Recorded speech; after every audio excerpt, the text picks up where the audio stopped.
Before we, before we start, as you know, just consent to the recording of the program. The recording will try and make it available within a week or so, inshallah.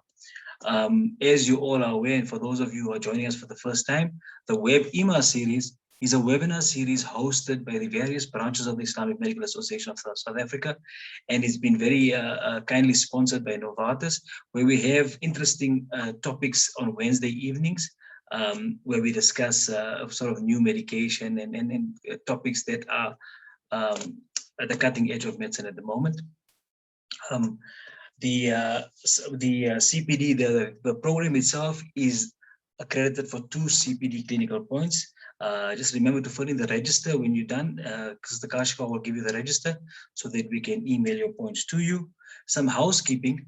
I think the first thing is, as far as possible, keep your microphones muted and your videos off.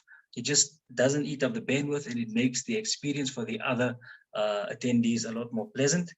If you have any questions throughout the webinar, you're welcome to make use of the chat box, submit your questions. We'll try and get through as many questions as possible. We'll start with Maulana Abdurrahman Leili and then Dr. Zahir Payat, and I think we'll take questions after that. Let me introduce our first speaker if there's no other questions. Maulana Abdurrahman Leili hails from the East End. Many of us have been on Hajj and Umrah and seen him there. He does, he's part of the Al-Ta'alif Institute, as you can see on his profile, and he's going to commence his. He didn't want us to give a very extensive CV. I think sometimes humility says a lot about the CV also. Maulana Abdurrahman Leili, I think we can start with the tarbiyah. Inshallah, we can get some benefit from it. Bismillah. Assalamu alaikum wa rahmatullahi wa barakatuh to all the participants, and a good evening to those who may not be that familiar with the Islamic greeting and universal greeting of peace. Humbled and honored at the same time to be given the opportunity of opening, call it as a curtain raiser for Dr. Zaheer in this evening's webinar. The topic that I've chosen, very much in sync with Dr. Zaheer's presentation, is around eating. Make particular reference firstly to the 2nd chapter of Quran, so chapter 2, verse 168, where Allah subhanahu wa ta'ala says, Ya ayyuhan nasu kulu mimma fil ardi halalan tayyiba. So one of the amazing facets of this verse is it's very general in its address, in the sense that it appeals and it addresses the entire human race. Appreciating this is a webinar, the play on webinar by the IMA that serves as kind of a home for predominantly Muslim doctors, but naturally open to those in the fraternity from other backgrounds as well. This address from this verse is to the entire humanity, and that's one of the points that I would hope to pick up on. To translate in the verse, O mankind, kulu mimma fil ardi halalan tayyiba, eat from the wholesome of the earth, that which is lawful, kulu mimma fil ard, from the earth, that which is lawful as well as wholesome. So to unpack that, then that discussion surrounding wholesome, we know that for those who come from different faith aspersions, they would generally have some sort of dietary laws, regulations, guidelines surrounding what they can and can't eat. And most of those focus on rules from the canonical works or sources that different religious groupings tap into. But sadly, even in terms of that regulation, whether it's via the Beth Din or one of the halal authorities, etc., there isn't too much of emphasis placed on that which is wholesome.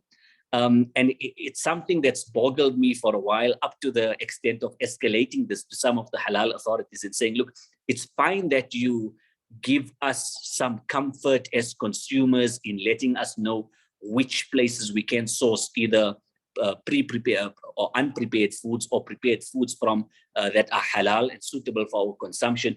But what about the wholesome portion of this? And they found this to be perhaps beyond the ambit of what their mandate is. And subhanAllah, I'm hoping that today I can spark some ideas within those attending the webinar and Muslim health professionals in general, surrounding perhaps it's something that Muslim health professionals can champion as looking at and encouraging and creating awareness surrounding that which is wholesome. So coming back to this verse of Quran, shortly after verse 168, in verse 172, Allah subhanahu wa ta'ala once again addresses in particular now the believers. Ya ayyuhalladhina amanu kulu min tayyibati ma razaqnakum. Eat from the wholesome of that which we have sustained you with, or whereby we have sustained you. Which shows that, subhanallah, glory be to Allah, in this very lengthy surah, a chapter of Quran, within the space of 4 or 5 verses, Allah subhanahu wa ta'ala twice mentions the importance of eating healthy. Now, whilst we all know as health professionals, and also we share this type of advice and counsel with those who come to us to assist them with their needs surrounding well-being and health, etc.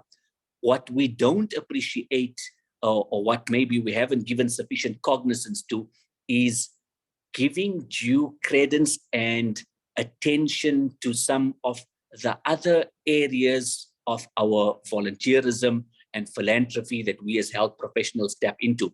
And what is this?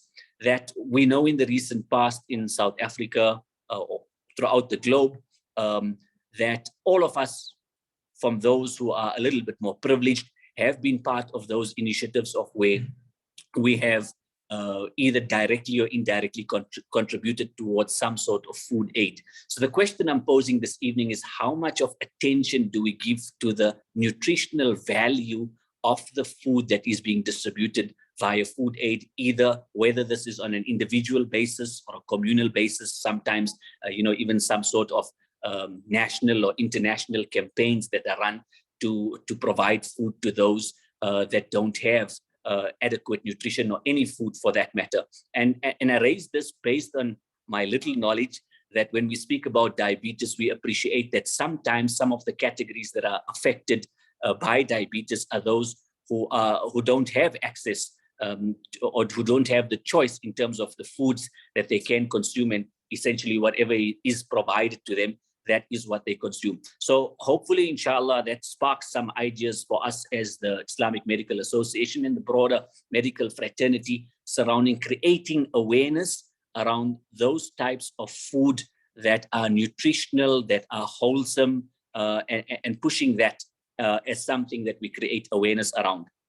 Beyond this, we know that an important constituent towards remaining healthy and also being able to, noting that some of these diseases or conditions are in a sense hereditary, is around giving some focus to exercise. And we are thankful and grateful to Allah subhanahu wa ta'ala that He has made it such that a part of our daily routine as Muslims is there's this minimal showing gratitude and, in a sense, giving charity by virtue of each of our limbs.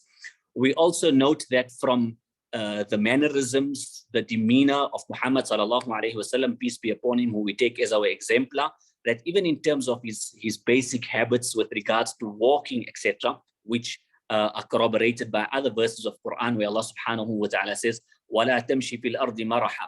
Do not walk or tread on the earth in a manner that shows that you are sloppy or lazy. We understand that this physical exertion, and by extension physical exercise, would be something that bodes well for our health. So I hope, subhanAllah, just a quick reminder for us around these 2 points. The one is about, other than eating that which is permissible, eating that which is wholesome and encouraging that which is wholesome, almost as a campaign under the guise of the IMA and those in the medical fraternity, so that we achieve this a greater senses of well-being and a healthier population. And the second is this focus and emphasis around some sort of physical activity. I close with one of the sayings from Muhammad sallallahu alaihi wasallam, peace be upon him, wherein he addressed one of the first leaders of the city of Madinatul Munawwara when he had first taken up residence there, and that was Afshu Salam, make the greeting something that's commonplace amongst you. And I'm referencing this because one of the other contributing factors to diabetes would be heightened levels of stress, particularly in the more recent times. So let us be from those who do the simple acts like spreading greeting amongst people, which kind of makes one appreciate on a psychological level that I'm in a space that's comfortable, the other person has acknowledged me. أطعموا الطعام be from amongst those who continuously feed. And for us today, the emphasis on feeding that which is wholesome and nutritious. Silul Arham, be from amongst those who establish family ties, and subhanAllah, reaching out to people at a time when perhaps we can't all gather in the same physical space. Sallu wan nasu niyam, and be from amongst those who spend lots of time in prayer for the well-being of ourselves, of our families, of our loved ones, and the entire humanity. And the promise that comes by the words of Muhammad, peace be upon him, is that Tadkhulul Jannata bi salam. Undoubtedly, Allah subhanahu wa ta'ala, the Lord, the Magnificent, the High, will admit all of us into paradise in peace. And with that, I say to all of you, Assalamu alaikum wa rahmatullahi wa barakatuh. Wa alaikum assalam wa rahmatullahi wa barakatuh. Maulana, some interesting food for thought. I think the halal and tayyiba is very, very important. Many of the participants in tonight's webinar and in our extended IMASA family are cross-pollinated across many of the civil organizations, be it the Gift of the Givers or the other foundations in the country. And I think the halal and tayyiba is something they can take back to their institutes and initiate it, because it's something we can stress on and emphasize on. The thing of making salam, I think these days it's more important, especially when you can't see each other below the masks. So once again, thanks Novo Nordisk for sponsoring tonight's thing. Earlier on I misspoke, as they say. We're going to move on to our next speaker. Just remember, you can use the chat boxes if you have any questions or queries. We're going to move on to our next speaker, which is Dr. Zahir Payat. He is he's actually currently the head of department at the Helen Joseph Hospital. He is a specialist physician by profession and a specialist endocrinologist. He also is involved in the colleges of medicine and the Wits University in student training and exams. And then he runs a trial center. He's also associated with the Ahmed Kathrada Hospital. That's just a very short summary of his CV. I think if we go through the whole CV, it will take some time. And I think he's going to enlighten us on the GLP-1 drug Semaglutide, and apparently the game changer. Bismillah, Zaheer. Assalamu alaikum wa rahmatullah. Jazakallah so much for the invite, and Jazakallah to Maulana for those words. I think it's we'll touch on it during the talk, and halal and tayyiban is very close to my heart. And I think it's important that we actually use this opportunity to spread the message about tayyiban. If we can prevent diabetes, as you'll see in my last slide, it's probably the holy grail. As mentioned, I'm a physician, I'm an endocrinologist. These are my disclosures, and everything that comes from this is good from Allah Ta'ala, and whatever mistakes there are, I ask for apologies, I ask for maaf, those are my mistakes alone. So the overview of today's talk, we're going to talk very briefly on diabetes in 2021, look at the GLP receptor agonist landscape. Then we'll home in on semaglutide, which is the new kid on the block. We'll talk about its mechanism of action, the sustained clinical program, its cardiovascular, and then we'll end with a few summary slides. There is a lot of clinical data. I'll go through it fairly quickly, and I've been told we have a few minutes at the end for Q&A and very practical solutions to some of the problems that we have. So most of the data I'm going to be showing you comes from the latest IDF Atlas in 2019. It's the 9th edition. If you go online and just Google IDF Atlas, you'll freely find it for download, and you can look at it yourself, and you can capture some of these things from there.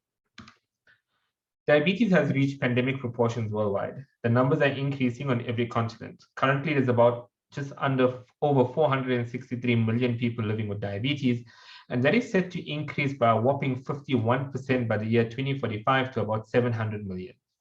If we look specifically at Africa, we have around 19 million people currently living with diabetes, which is estimated again to increase by 143%. That's 3 times the global increase, to affect 47 million people by 2045. So in other words, you as clinicians and healthcare workers, whatever space you have for files in your office, you're going to need much more, 3 times more, just for diabetic patients. Another problem we have in Africa is that up to 60% of all diabetic patients are currently undiagnosed. Now, look a bit deeper in Africa as a continent. We look down there at the bottom, Sub-Saharan Africa, and South Africa actually has the highest prevalence rate of diabetes. I've put up a bar graph on the top right, looking at prevalence of diabetes, and you see diabetes affects all age groups and both genders, and that is equally. Now, when you compare this to the rest of the world, looking at mortality due to diabetes, the bar graph at the bottom, it shows us in Africa, 79% of all deaths occur under the age of 60, with the highest spike being the ages of 35 to 50, which is your working class who should be contributing to the economy, but is actually sick at home with diabetes or in hospital. Let's look specifically at South Africa. This is Stats SA. You can go to their website and they've just updated it. Inshallah, next time we'll put up the new one. Diabetes is currently the leading cause of death amongst females. And overall in South Africa, it is the leading cause of death in terms of any cause. The morbidity and mortality of diabetes comes at a very high cost. And this has rapidly escalated from the 2017 figures as I've put them up on this table. The cost of looking at treating diabetes has gone up.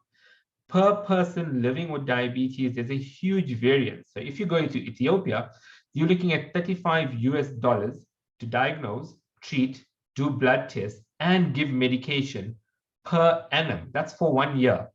In South Africa, we use about $1,245. In other words, if you just want to treat diabetes in Ethiopia, it's 600 Rand for the year, whatever you can do. And we tend to underestimate this. Last year, we were part of an international meeting for Africa, and each country had to highlight what was their achievement for the year. And Cameroon's achievement was that they gave out 4 glucometers. That's it.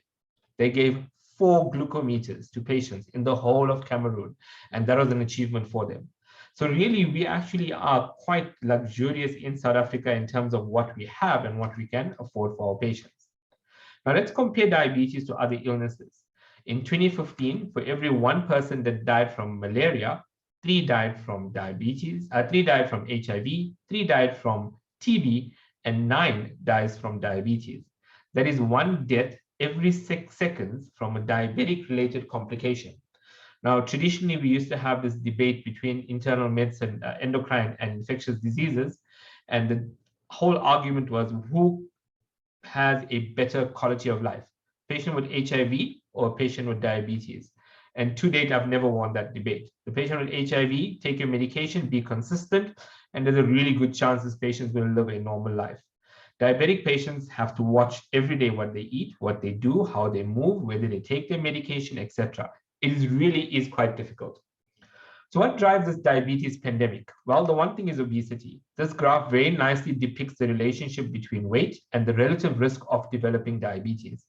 As one's BMI increases, so does your risk for developing diabetes. And there still appears to be a clear distinction that the risk in females are much higher than that in males. So the obesity drives diabetes. The question is, what drives obesity? Well, firstly, it has to do with what we eat. Compared to 20 years ago, our portions are bigger, they're larger, and generally unhealthier. The whole concept of fast food, we don't have enough time, we're busy, we finish work late, we go past a drive-through and grab something quick, easy, fast food. And then there's the whole concept of supersize me. Now, if you just add a couple of rands, you can very easily upsize your meal portion, or as this advert would say, get a 2-liter Coke for free that goes with your meal. Well, I spoke about halal and tayyiban, and I can tell you that if you look, majority of the things I've put up on the screen is actually halal. But if you actually go into it, we as humans, we want instant gratification. Studies have shown that sugar gives us an instant high. I think I'm too old, but if you remember the old Hewlett sugar or Tongaat sugar, it used to be called, sugar gives you gold. That used to be the catch line. And that's what people want, that instant high. As these pictures illustrate, there's a lot of hidden sugars in everyday innocent consumables, such as fruit juices and Nesquik, for example. And this is horrible. We give this to our kids as well. 1 can of Coke has around 9 teaspoons of sugar. And for some reason, we're going to think that this crushed fruit juice is actually quite healthy, but it actually has up to 12 spoons of sugar per bottle. Not only are we not eating correctly, we also take things to the extreme. I'm putting up here a picture on the left is from the gym, whose patrons sued the gym because they didn't want to walk up the stairs. And on the right, I know we haven't been to the gym for a while due to COVID, but I'm sure that's not how you're supposed to use a treadmill. Well, this has now changed how we have evolved. We've gone from this classic hunter-gatherer, and we've moved across to being huge obese patients. And it's taken us 2.5 million years from getting upright to short 50 years to become couch potatoes. Now, this obesity, unhealthy food, sugar overload, laziness, sedentary lifestyle, individually, each one is bad enough. But when you start combining them, the effects are additive and interlinked. All this leads to high sugar levels. But there are things that you can see from the outside. Let's take a look at the inside, what's happening at an organ-specific level. The mechanism of hyperglycemia is not as simple as we thought. When I started med school, we heard 3 things: the tricky triumvirate, and that was progressed to the ominous octet by Ralph DeFronzo, and now we have this 11 different pathophysiological pathways involved in diabetes. Now, on what I've put on the screen is where the different drugs work. And if you look at number 11, all the way at the bottom in the middle, we have the SGLT2 inhibitors, which have become an integral part of the diabetes management. All these different pathways lead to hyperglycemia and eventually diabetes. This is a conceptual diagram showing the proposed paradigm for the development and progression of type 2 diabetes. On the horizontal axis, which shows the years before and after the development of diabetes. And on the other side, we have different levels, we have different things to discuss. Now, initially, let's talk about insulin resistance. Insulin resistance rises during disease development and continues to rise during impaired glucose tolerance. Over time, your insulin resistant levels remain stable during progression of diabetes. Insulin levels itself rise, and as we have beta cell dysfunction, you start losing and your insulin levels start dropping.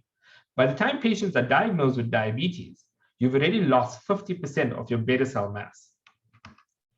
Initially, fasting blood glucose levels are maintained near normal levels, and then we find that the blood glucose levels start increasing. We have hepatic glucose production, and once you become diabetic, postprandial and fasting plasma glucose all continues. And it is because of this concept we have the development of microvascular and macrovascular disease occurring even before diabetes has been diagnosed. Now, I touched on this on the previous slide. Over time, beta cell function deteriorates. So that's where we have it. By the time you diagnose as diabetes, you've lost 50% of beta cell mass. Regardless of the drug that we have introduced previously, your traditional medication, it appears that you still have this decline in beta cell mass. And once you've lost about 70 to 80% of your beta cell mass, then your patient requires insulin. So what's the big deal about having diabetes? Why does it cost so much? What drives morbidity? What drives the mortality? Well, the complications of diabetes can easily be divided into micro and macrovascular disease. Diabetes increases your risk stroke by about 1.2 to 1.8 fold.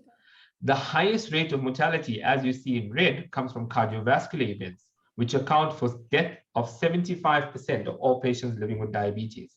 To put it in other words, 3 out of every 4 patients with diabetes will die of some sort of heart disease. Diabetes is the leading cause of blindness and end-stage renal disease, with 40% of all patients with diabetes requiring some sort of renal replacement therapy. But if you look at the leading cause of bed occupancy, it is diabetic foot disease. Despite all our advances, we have something called the rule of halves. Of all the patients who are with diabetes, only half worldwide are diagnosed. Of those who are diagnosed, half get care. Of those who get care, only half will achieve the ABC target, A1C, blood pressure, cholesterol. And of those who actually achieve target, only half have desired health outcomes. That says that around 6% of people with diabetes are estimated to be well controlled with good health outcomes. What I've shown you on the previous slides, without spelling it out, is what we know as the unmet needs in diabetes. Glycemic control is a real problem with both hyper and hypoglycemia. Weight gain is a challenge for patients with type 2 diabetes. Cardiovascular disease is running rampant across all our patients, causing significant mortality. And finally, we have complexity of treatments, complexity of drugs, drug costs, etc. And I want you to keep this in the back of your mind as we discuss semaglutide. Look at this little monster on the screen. This is North America's only venomous lizard called the Heloderma suspectum, simply known as the Gila monster. It spends about 95% of its time in underground burrows, emerges only to find something to eat. Its venom, when it bites you, creates this burning sensation on the skin. But when you analyze its saliva, we find that it shares 50% homology with human GLP-1. Now, scientists took this, they cloned this, and they gave us Exendin-4, which was the initial prototype for GLP-1 receptor agonists. And I'll show you that a bit later. The rationale for using GLP-1 receptor agonists is based on the concept of the incretin response. The incretin response is mediated by two peptides, GLP-1 and GIP. GLP-1 is secreted from the intestinal L cells in response to food. We have direct effects and we have indirect effects. And the direct effects are to stimulate the direct effects are there to stimulate glucose-dependent insulin and glucagon secretion, inhibit gastric emptying, decrease food intake, which subsequently together reduces weight gain. In addition, you have the indirect effects such as increased glucose uptake in skeletal muscle, reduced glucose production by the liver. Now, I did mention there are different types of GLP-1 receptor agonists. They are a diverse class of non-insulin molecules. They are peptides and therefore need to be injected in order to prevent breakdown in the bloodstream. The first one, as we mentioned, was exenatide, top left-hand corner. This was based on the saliva of the Gila monster, the Exendin-4 molecule, which was extracted. And the only other molecule we have available from the Exendin-based ones is lixisenatide. Both of them, as you can see, have very low homology for native or human GLP. Then we have the human GLP-1s, which are very synthetic in nature. We have the small molecules and the large molecules. Small molecules being liraglutide and semaglutide, both with the highest affinity or the highest homology with human GLP. And then we have the very large molecules, dulaglutide and albiglutide, which either have linker peptides or albumin bound. Now, one of the challenges of using these GLP receptor agonists is deciding how to use them. And I'm going to show you very simply on one slide what, when, and how. The original one was exenatide. Exenatide had to be taken twice a day. Then we have liraglutide and lixisenatide, which is not available in South Africa. Those were taken once a day, both being injectable. We then have the weekly ones, dulaglutide, exenatide extended release, and semaglutide, again, once a week, also injectable. Finally, we have the oral semaglutide tablet, which is not yet available in South Africa. Let's focus a bit more on semaglutide. As mentioned, semaglutide is the close analog of native human GLP-1. It has 94% homology. When you look at human GLP-1, which is the green sequence you see on the screen, and you look at semaglutide, there's been 3 important modifications that have been made. In red, we have an amino acid substitution at position number 8 that makes semaglutide less susceptible to degradation by DPP-4. That allows it to last for longer in the body. In the purple at position number 34, we had amino acid substitution of arginine for lysine. And finally, in the blue at position 26, there's acetylation of the peptide backbone with a spacer and a C18 fatty diacide chain. This is particularly important because this allows the binding of the molecule to albumin, which is believed to result in a reduced renal clearance. Now, how good is this reduced renal clearance? This is a trial published way back in 2017 in Diabetologia, looking at the effects of semaglutide on different aspects of beta cell function. 37 people was injected with 1 milligram of semaglutide for 12 weeks. Steady concentrations were shown here. And as you can see, after the initial rise in the concentration of semaglutide, within 12 hours of injecting, you get a plateau. And that plateau is achieved until 72 hours, which then starts gradually decreasing over time. The half-life of semaglutide is 149 hours, making it extremely suitable for once-a-week administration.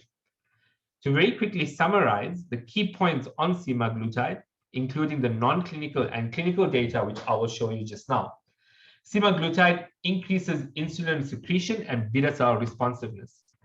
It inhibits or suppresses hepatic glucose output in a glucose-dependent manner, reduces energy intake, food consumption, and body weight, and lowers your postprandial lipids, plaque lesions, attenuation, progression in what we know as your atherosclerotic mouse model.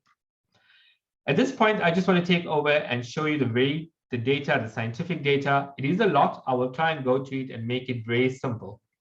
The SUSTAIN clinical program is probably the most extensive program. 17 clinical trials, just over 20,000 patients, and is currently ongoing. In the gray and blue, we have completed phase 3A and B trials. In white, so there, in white, we have the ongoing trials. We are currently there. And these trials are looking at testing it in drug naive, in multiple single agents, etc. I'll be going through some of them later on. And finally, at the bottom, we have the flow and the focus trials and SUSTAIN 6, which I will be showing you. Instead of going through each trial, what I thought we'd do is combine all the trials onto one and show you one outcome. I've left out SUSTAIN 6 because that's going to have its own discussion as a cardiovascular trial. The mean baseline age is between 53 and 59 across all the trials. If you look at HbA1c, it is ranged between 8 and 8.4%, and patients were roughly between 90 and 96 kilograms. Diabetes duration, very low in SUSTAIN 1, where it was being compared to placebo of 4 years, and SUSTAIN 5 all the way up to 13 years, where it's being added to basal insulin. Now, what about change in HbA1c? If we look at this plan, I want you to focus on the light blue and dark blue. So the light blue being the low dose semaglutide, and the dark blue being the high dose semaglutide. And I'm going to keep this color scheme throughout the entire talk. If you look across the board, it does what it's supposed to do. And what it's supposed to do is drop your HbA1c. Let's compare it to other GLP-1 receptor agonists, exenatide and dulaglutide. And as we can see, both the high dose and the low dose is very potent and more potent than dulaglutide or liraglutide or exenatide, consistently outperforming other GLP-1 receptor agonists. With regards to patient or percentage patients achieving a target HbA1c, and we want to aim for 7%, well, across all the trials, many more patients achieved the target HbA1c, and roughly we're talking about 80% in some of these trials. If you take the more stringent target and say, let's try and get HbA1c below 6.5%, so a really tight target for diabetes, we find that no comparator was able to achieve this to a sustainable degree with the exception of semaglutide. And in every single trial except SUSTAIN 3, it was over 50% of patients achieving this. Notably, if you look, the 1 milligram was much more potent than the 0.5 milligram. Now, weight gain and obesity are often associated with increased risk, not only for cardiovascular disease, but there's a huge psychosocial aspect to it. Patients are overweight, they're not happy with their weight, it brings on more problems, and depression is one of the unknown or unrecognized problems in patients with diabetes. Therefore, reducing weight is a very important consideration when treating patients with type 2 diabetes. Across the board, semaglutide was associated with significant weight reductions versus any of the comparators. In the case of the 1 milligram, the degree of weight loss was twice as great as its respective comparator, except in SUSTAIN 8. When you just focus on the GLP-1 receptor agonists, which are known for their weight loss, across the board with exenatide, dulaglutide, and liraglutide, we find that semaglutide or Ozempic was much more potent. Now, again, we ask the question, what is clinical significant weight loss? Can I lose 1 kilo? Well, depending on what the individual's baseline weight is, we have to find a more sustainable way to say what is clinically relevant. Most people would accept that a 5% weight loss is considered to be clinically relevant. Now, here we're looking at all patients in all the trials, and we find across the board, ranging from 45% all the way to 66% of patients lost 5% of their body weight.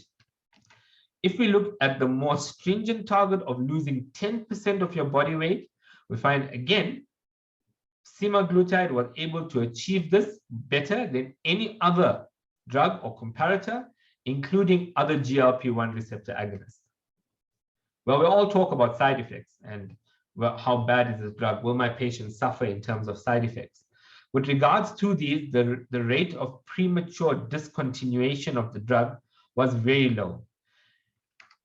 Specifically, when you go to the higher doses, we get more side effects. On the lower doses, we're expecting lower side effects.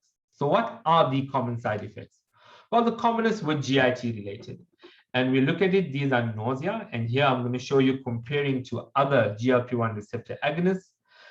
Semaglutide was very comparable to the nausea recorded with a high-dose dulaglutide in the SUSTAIN-7 trial. What about hypoglycemia? Well, if you remember, going back to GLP-1 receptor agonists are glucose dependent, meaning that once your sugar goes low to a low level of around 4 or so, then the entire system switches itself off. So you have very low rates of hypoglycemia across the board, unless obviously when combining it with sulfonylurea or with insulin. Sulfonylureas and insulin both will lower your sugar independent of what your current sugar level is. Now, let's combine outcomes. How about looking at the percentage of patients who get to target HbA1c, who lose significant weight, and do it without weight gain or without hypoglycemia? And let's focus on the GLP-1. And we can see here up to 76% can achieve all three by using just one drug. And the high and the low dose both outperform other competitors in the GLP-1 receptor agonists. There are some other endpoints that we'll look at in the SUSTAIN trial. Well, one thing we know that there was individual and composite endpoints were better in patients taking semaglutide. In addition, semaglutide was associated with sustained and significant reductions in blood pressure, and this was independent of the weight loss. Diastolic blood pressure was generally reduced with both doses, with significant differences compared to comparators. There were favorable shifts in the lipid levels. And finally, if you look at surrogate markers, we find that there was an improvement in plasma glucagon, beta cell function, and insulin resistance.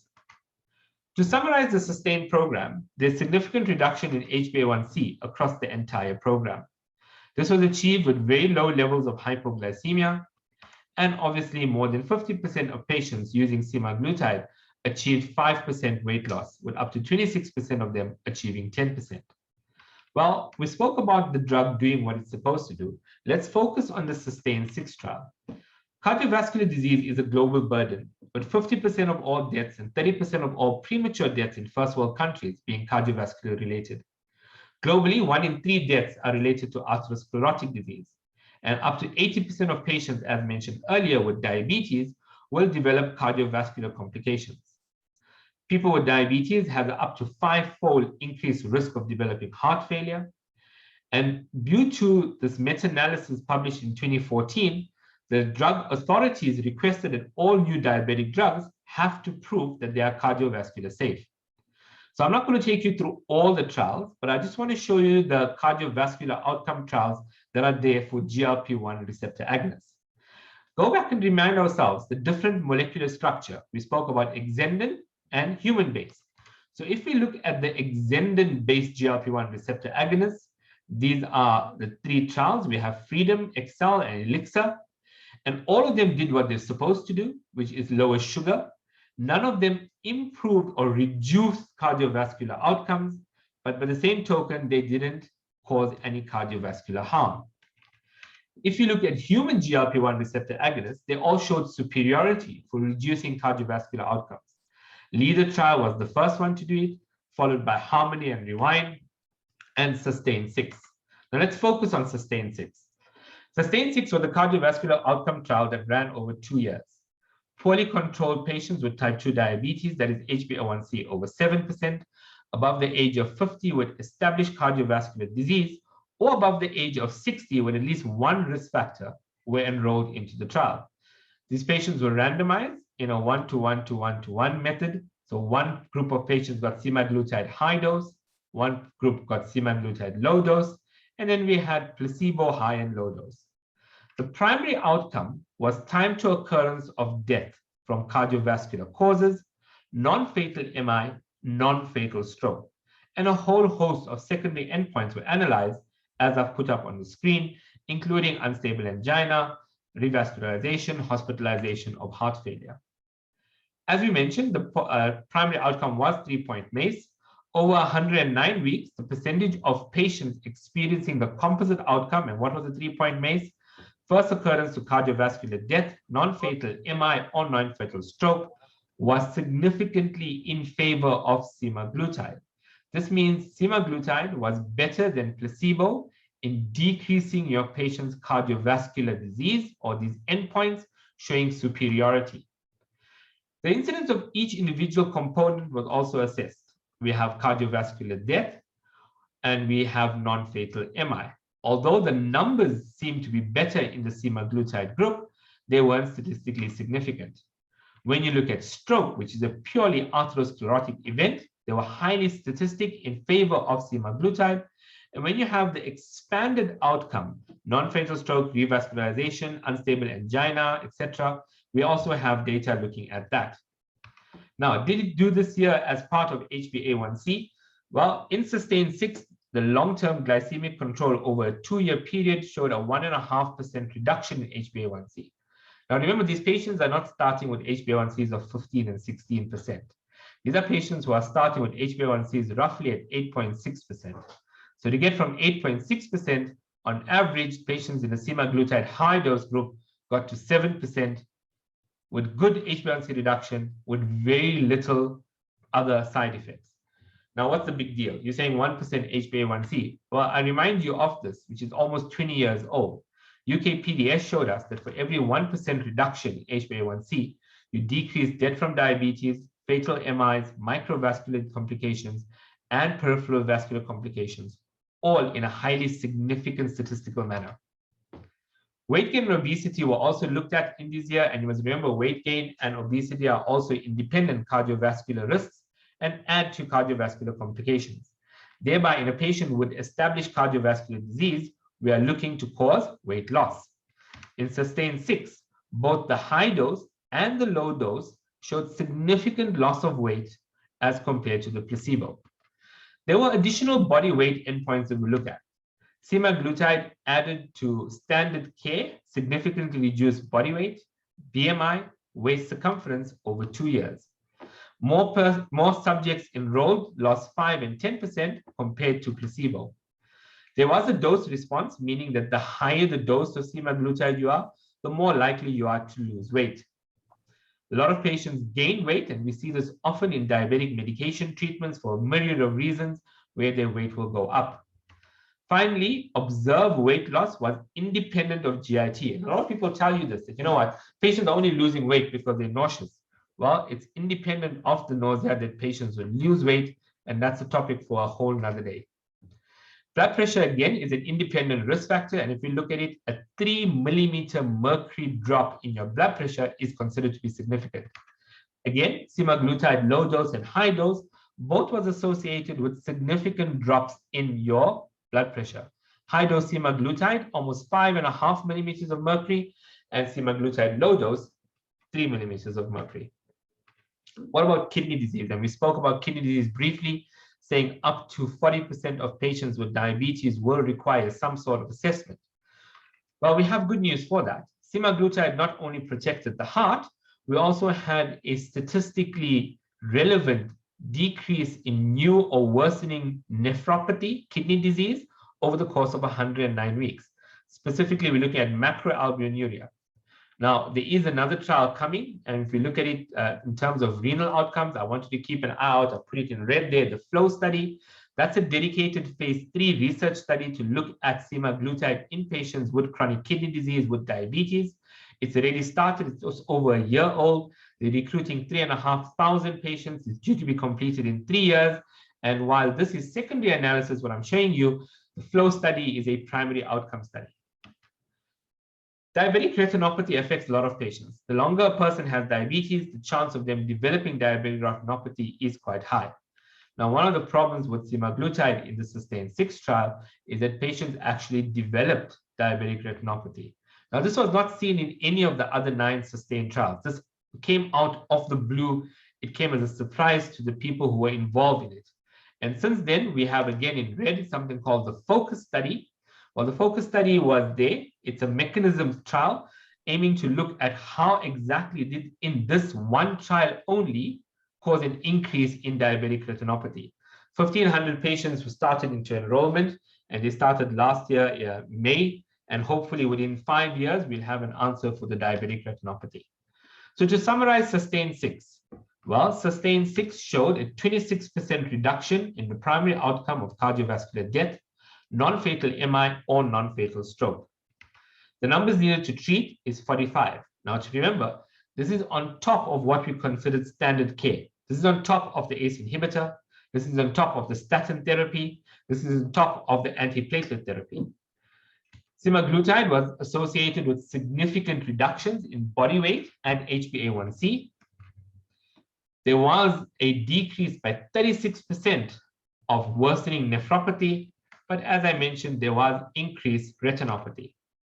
I've shown you a lot of data. Let's just take a few moments to take some take-home messages. As we wrap up, I think it's worthwhile looking where we've come from. Initially, about the 100-year celebration of insulin, 2021, we found insulin in 1921. By the mid-1950s, we had just sulfonylurea. Then we had a whole host of drugs in the last 30 years that have been available either individually or in combination for the management of patients with type 2 diabetes. We're heading to an individualized treatment. And as I mentioned, when Malana spoke about halal and tayyiban, when we can do things correctly, our idea is always prevent disease. Can we prevent diabetes? Once we can't prevent diabetes, I think the biggest thing we need to do is use an agent that shows reduction in cardiovascular death. Here we have the SGLT2 inhibitor, empagliflozin, and then we have GLP-1 receptor agonists. All of your long-acting ones have shown benefit. Then reduce hospitalization for heart failure. Prior to SGLT2 inhibitors, we found that patients with diabetes who had heart failure usually died within a year. Now, this has drastically changed by the addition of SGLT2 inhibitors. So first, prevent, then reduce cardiovascular death, then reduce hospitalization for heart failure. And then we reduce kidney disease. And again, here we have SGLT2 inhibitors, which showed marked reduction, and we have semaglutide as well, showing some benefit. And all the time, we need to do it in a safe manner in terms of amputations that we see with some of the SGLT2s and the euglycemic DKA, retinopathy that was seen in SUSTAIN 6. And to be absolutely brutal and honest, I haven't seen a case of pancreatitis in patients taking GLP-1 receptor agonists correctly in over 10 years. To summarize semaglutide, across all the clinical programs, we showed reduction in HbA1c, also significant weight loss, but the drug was very well tolerated. And obviously, we have SUSTAIN 6, which significantly reduced overall risk. Type 2 diabetes has reached pandemic proportions worldwide. It is a progressive disease associated with significant morbidity and mortality. If you improve sugars, you have both micro and macrovascular benefit.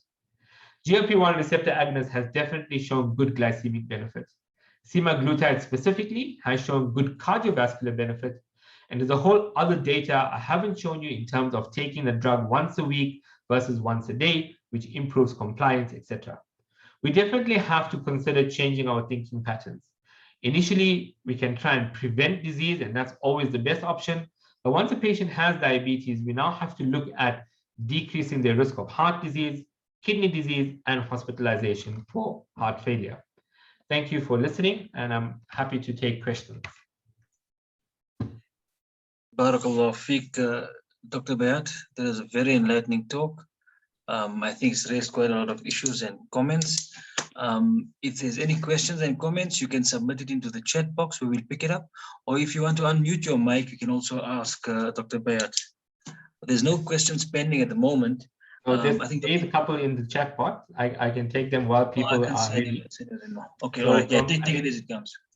Yeah, so from Rizwana, can semaglutide be used in non-diabetics for weight loss? Semaglutide is not registered in South Africa for weight loss. So if you're going to use semaglutide, that's an off-label indication for using semaglutide.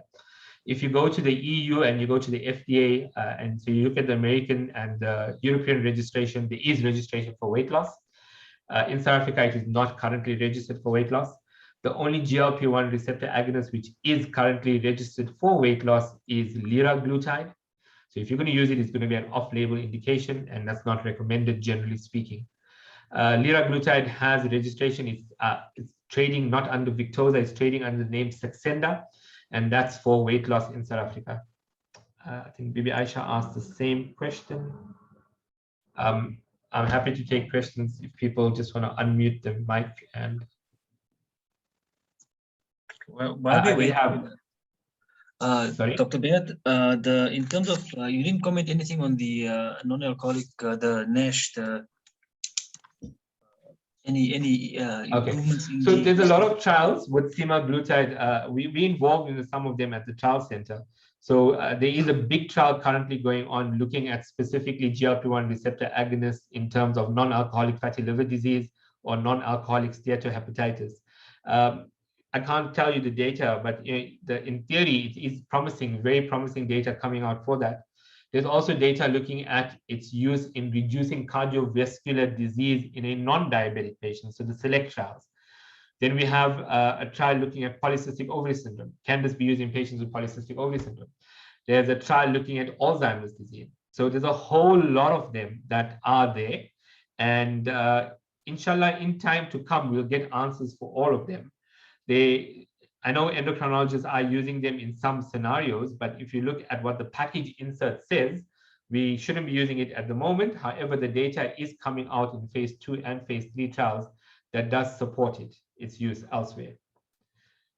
It just answers the question on the chat group for PCOS as well. There is a study looking at PCOS, non-alcoholic fatty liver disease, Alzheimer's disease, non-diabetic weight loss, non-diabetic cardiovascular reduction. There's a question from Ashraf. Any use on semaglutide in the pre-diabetes? There's one concept, one small concept or proof of concept trial where patients who were in the pre-diabetic, not meeting criteria for diabetes, were put onto semaglutide. The problem is how long do you follow it up? So if you take patients with HbA1c, say 6%, there is no guarantee that your patient with 6% will become diabetic over time. You know, if you have the right risk factors, if you have the right family history, etc., if you have the poor lifestyle, obviously those patients are there. But you do randomly find patients who are thin, lean, good, healthy, and those patients sit with HbA1cs of 5.9, 6% and never become diabetic. So the bigger problem for me is that how do we actually categorize pre-diabetes? And at the moment, there's no recommendation anywhere in the world to be using semaglutide in the pre-diabetic phase. There's a question from Mohammed, does the weight loss reverse after stopping the drug? It depends on your patient's weight loss. Obviously, there are some patients who lose a lot of weight, and when you stop the drug, you know, patients just, they pick up 1 or 2 kilos, but I haven't found patients picking up all the weight again. So when you compare to liraglutide with Victoza, it is very variable how much weight patients lost. You know, it could be a kind of a hit and miss. With semaglutide, it seems that the weight loss is a bit more consistent and more patients are losing weight. When stopping the drug, there is some weight loss, but not some weight gain, but not all the weight gain. It's actually very minimal. Does it help with PCOS? From Mudassar, as I mentioned, it, you know, we are studying it. There's a clinical trial for it, so keep your eye out for that. From Shakira, can we use semaglutide together with Forxiga and metformin? Absolutely. There's no contraindications using it. So metformin addresses different issues. Forxiga is non-insulin dependent via kidney, and semaglutide. If you had to say, you know, if you listen to the people from Natal will know Aslam Ahmad, the endocrinologist in Durban, and he talks of the art of medicine and the science of medicine. So the science of medicine is what we see, what we spoke about, what the guidelines are saying. The art of medicine is, can we combine molecules for the best outcome? If you're going to tell me, listen, Zaheer, you are now diabetic, what are you going to take? I'll happily take a SGLT2 with semaglutide and metformin because I will get benefits across the board. Weight loss will be there, cardiovascular protection, renal protection, and I can do it in a safe manner with dropping my HbA1c. So in terms of it, can you use semaglutide in combination with an SGLT2? I don't see why not. I think it's actually a very good combination. Zaid, Long time I haven't seen Zaid. Zaid, the price is 1,260 Rand for the 0.5 milligram. That's much. So you must remember a couple of things about semaglutide when compared to liraglutide. Semaglutide is a once a week formulation. So patients only inject once a week. And 90% of the time, telling a patient inject once a week as comparing to injecting every day, that already sells the drug to them. Secondly, the 0.5 milligram semaglutide has cardiovascular protection, weight loss, blood pressure, HbA1c, all the benefits. When you go from the 0.5 to the 1, you see an increase in the benefits. So it's a dose-dependent variables all but better. So you go to the high dose, you see improvements more. So just remember that you can achieve a lot of what you want to achieve on the low dose, which is 1,000, say 1,200 Rand roughly. Obviously, if you go into the high dose, it's part of the linear pricing that SAPRA uses, and you then have to fork out double the amount. Aslam, question is, what could be the reasons for retinopathy? And in one study, well, we don't know. So I sat with the people who designed the study, and I met with them when we still could travel to try and discuss and tease this out. And one of the things they talk about is insulin neuritis. So rapid reduction in HbA1c can worsen microvascular disease. Now, this was not seen in any of the other studies, so I don't understand why it is seen in this study. The mechanisms behind it, there's 2 or 3 theories, but none of them are actually concrete. I've put their hands up and said, you know what, this is probably the way or probably the reason for the retinopathy. I guess the focus study is there, and the focus study is definitely something that we are looking at. Ismail, you want to comment on the NASH, our gastroenterologist? Assalamu alaikum. Thanks, Zaheer. This is a brilliant talk. Thank you so much. You know, the thing is, there's a recent publication from the New England Journal of Medicine looking at semaglutide 0.5 and 1 milligram subcutaneously weekly to look at reversal of NASH. Now, if you look at NASH in the Western world, it's the #1 cause of liver transplant today. More than hepatitis C, more than hepatitis B, interestingly enough. And semaglutide is the only drug that has been shown to reverse NASH and NASH-associated fibrosis in a consistent way. So that might do 2 things. It might be a reflection of, you've very eloquently elucidated the pathophysiology of, the way it changes insulin usage and pancreatic, and maybe that has some, issues in the liver and how we deposit fat in the liver. And it's the only drug to show that we can actually liberate fat from the liver and convert fatty liver back to normal liver tissue, thus preventing that low-grade fibrosis associated with fat deposition in the liver and the consequent development of cirrhosis. How big is that magnitude? Semaglutide is estimated to reduce to reduce NASH rates, or more steatohepatitis, to more benign forms of fatty liver in up to 75% of patients. It's revolutionary. The only issue, and we've tried dozens of treatments now for NASH. We have tried metformin, we've tried vitamin E, we've tried thioglutathione, it just goes, DPP-4s, it goes on and on and on. It's the only drug that's available currently. There are other colleagues that may have slightly different views, but that's my view. So Ismail mentioned the phase 2 trials. The phase 2 trials were all positive for NASH. We're currently running the phase 3 trial, and the phase 3 trial is a long-term trial specifically for patients with NASH. We're looking specifically at fat content. We're looking at a few different other parameters, fibroscan scores, etc., to look at how big is this degree. And we're quite confident that this drug will become a game changer in the fatty liver field. There's a question from Mariam: is semaglutide safe for use in pregnancy? The answer is that it has no license for use in pregnancy. If we look at what drugs are approved on a package insert for pregnancy, it is metformin, glimepiride, and there's one insulin molecule, Webima and Novorapid. Nothing else has been approved for use in pregnancy. There's a few case studies where patients have fallen pregnant using the drug and unaware that they were pregnant until 5 and 6 months later down the line. And that has shown no adverse events, but I would caution use in patients with diabetes or gestational diabetes. Message from Riyadh earlier, just to remind people that when you're putting a patient onto a GLP-1 receptor agonist like semaglutide, you need to stop the DPP-4 inhibitor. So you shouldn't have a patient on either vildagliptin or sitagliptin or saxagliptin and your semaglutide. You've got to stop the DPP-4 inhibitors. They're both on the same pathway that's being used. Question from Aisha, was there any case of worsening kidney function? No, there wasn't. Kidney function in the trial, not all the trials looked at the kidney function, to be honest, but in the trials that did look at kidney function, they were either stable or improved over time. So there is going to be a dedicated trial, the FLOW trial, and the FLOW trial is dedicated to looking at semaglutide in the setting of renal disease. So remember that when you do trial work, or when the clinical trials are designed, you have to meet your primary outcome. That's your strongest category of data, your primary outcome. Then you start looking at secondary outcomes, etc. Then the data starts becoming hazy. They're not as strong in terms of what they can show towards. And definitely once you start doing extrapolated data, you run into problems. So the FLOW study, the primary outcome is renal. So that's probably going to be the best study for GLP-1 receptors, looking at whether there is protection over time. And inshallah, we'll get those in a few years' time.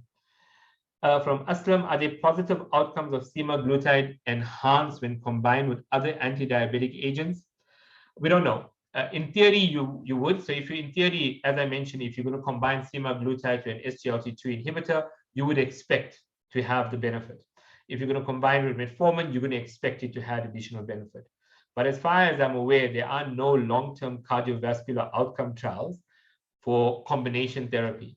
I guess you're going to have to try and convince two pharmaceutical companies to work hand in hand to run that trial, and I don't think we're going to get to that point, to be honest. From Bashir, when will the oral version be available in South Africa? At least 2 to 3 years. I mean, it's been lodged with SAPRA, and SAPRA takes its own sweet time to do things. So inshallah, it will come. And then just to remember, when it does come, it will be a daily pill rather than a weekly pill.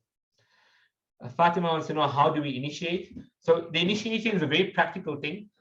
You initiate patients on 0.25 once a week. So if you look at the pen set, it's the red pen that it comes in, and it's in the box comes 6 needles. So you tell the patient the needle is the smallest needle currently available in the market. It's just slightly thicker than your human hair. Screw the needle in, you prime the needle, and then you dial up to 0.25, and you tell the patient to inject, and 7 days later, they repeat the process. So you start on 0.25 and you do 0.25 for 4 weeks. Now, I tend to tell my patients to inject on a Thursday night, not for any religious reason, but because the side effect peaks at about 72 hours. So usually nausea is worse at 72 hours. So if they're injecting on a Thursday night or a Wednesday night, they're going to have the worst of the nausea over the weekend, and it doesn't interrupt their midweek working schedule. Also, we find that the appetite suppression lasts for around 5 to 6 days in the beginning. And once the drug reaches a steady state, which is after about 5 to 6 weeks, then the appetite suppression is actually there for the whole week. So you start 0.25 for 4 weeks, and most patients have 0 symptoms on this, or very little symptoms. When you go to 0.5, then you start seeing a bit of nausea, a bit of the diarrhea. But patients can actually do 0.5 for another 4 weeks, and if they are able to tolerate it, then they are able to go higher. Dr. Akuji, semaglutide in patients with GFR under 30, it's not recommended at this point in time. I would just keep away from it right now. Personally, I'd like to see a more flow data. You know, it's one of those drugs where there is a lot of safety available, but you know, we're going to see a lot more renal data come out in diabetes over the coming year, both for SGLT2s and GLP-1 receptor agonists. And look out, inshallah, we hope to release the new diabetes guidelines next year, and we'll have a huge update on this in there. Abdul Khalik, how do we decide which patients should be given semaglutide? I guess you want to know what do you want to achieve. So my mind, in my patient who's got established atherosclerotic disease, I put them onto semaglutide. I want the cardiovascular protection. In a patient where extra weight is not desirable, I'm going to put them on semaglutide. In my patient who's horribly bad with compliance and doesn't want to do things every single day, who wants his wife to inject him like on a daily basis, his insulin, etc., is somebody who you're looking at. In a patient who you want to escalate treatment, so they're failing on their orals or they're failing on a basal insulin, then you would consider semaglutide. So it's definitely a huge group of patients where you can introduce the drug into. From Safia, would it be advisable in patients with insulin resistance and obese but not diabetic? I did mention this earlier, it's an off-label indication. So if you're going to use it, it's off-label, which the company and SEPRA kind of frowns upon. Even though it's not illegal, it's just off-label. So there's a lot of misconception with off-label use. Off-label use does not mean you are doing something illegal or there's no evidence or no science behind it. What it does mean is that that specific indication is not yet available in South Africa. That's what an off-label use. But SEPRA does frown on the use of off-label indications in South Africa. How would you introduce semaglutide in a patient who already is on insulin? It depends on how good their sugar control is. So if the sugar control is really good, and then I would decrease the basal and the prandial insulin dose. If the sugar control is poor and you're adding on, then there's no need to change the insulin dose. From Aslam, how does semaglutide fit in the art of diabetic management? Whew, that's a tough one, and I don't think we have a lot of time to go through that. You know, in my mind, in the diabetic who needs cardiovascular protection, every diabetic is a cardiovascular risk. I don't know many type 2 diabetics who are not overweight, to be honest. So, you know, in the art of medicine, the biggest problem we have right now is getting the funder to agree to reimburse your patients for what they fork out and what they pay for. So that's the problem. If you look at the ADA guidelines and the AACE guidelines, both already have semaglutide within their treatment algorithm. And inshallah, when we release the new South African guidelines in the coming year, it will be part of our algorithm as well.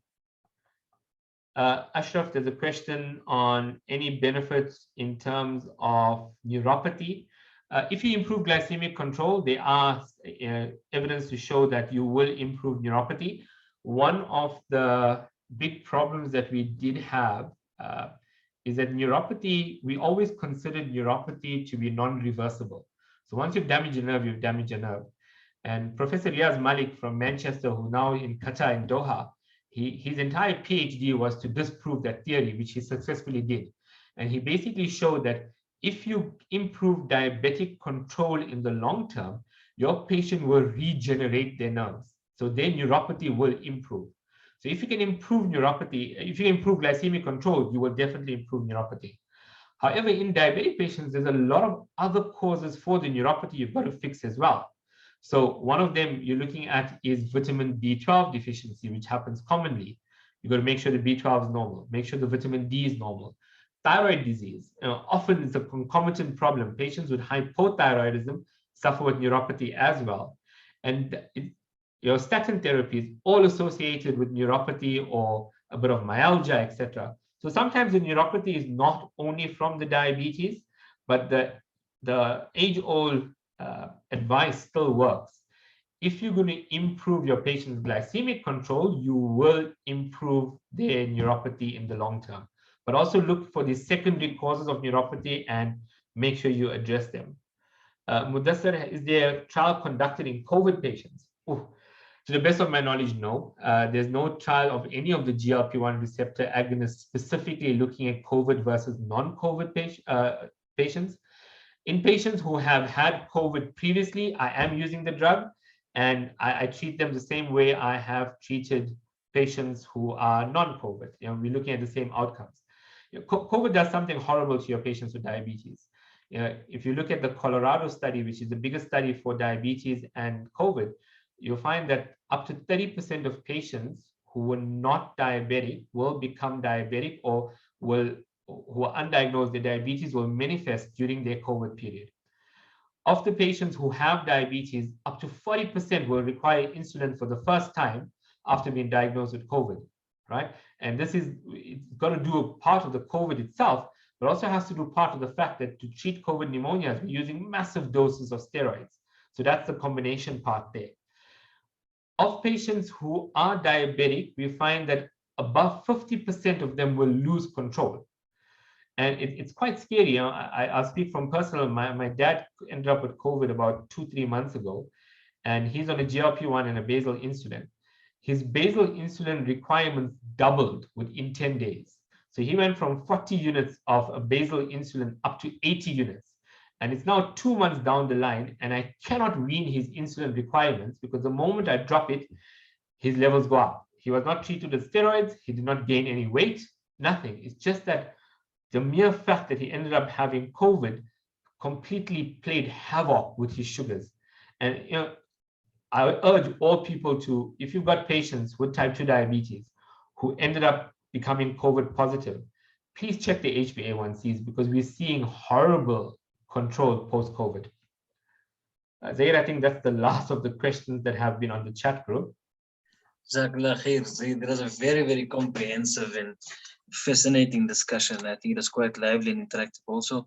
A lot of information has been imparted, a lot of food for thought for everybody. If there's no other questions, I think we can close the meeting. Just like to thank once again Novo Nordisk for sponsoring the event, and Dr. Zahir Payat and Maulana Abdurrahman Laili for taking out their time on a weekday after their busy schedules. We urge all of you to give us feedback as far as possible, either by email or leave it with send an email to Sister Kashifa or a WhatsApp to Sister Kashifa. And just for any feedback, it always makes it very interesting for the next one. A reminder: next week we have another webinar or Webima. Very interesting subject there. We're talking about consanguinity. We know the high levels of consanguinity, especially in the Middle East. And then obviously they'll be playing a few. We've got another one in September after the just before the long weekend. But it promises to be a good couple of months. Something else also from the feedback point of view, if any of you decide that you want a specific topic or a specific subject to be discussed, then put it in the feedback, or you can actually just email one of the IMASA offices or the IMASA branches.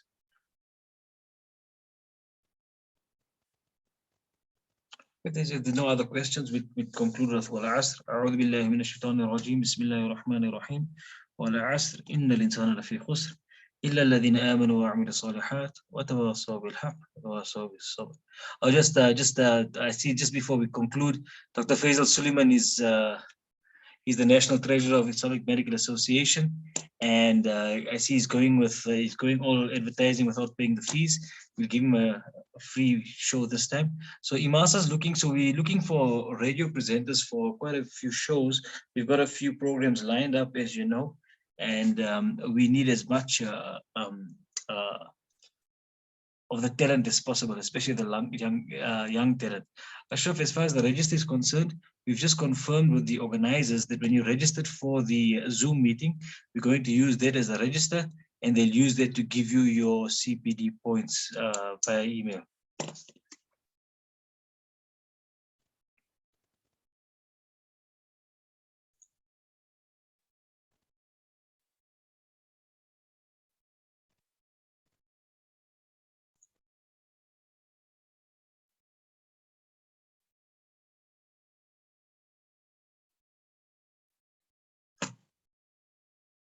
جزاك الله خير. السلام عليكم ورحمة الله وبركاته.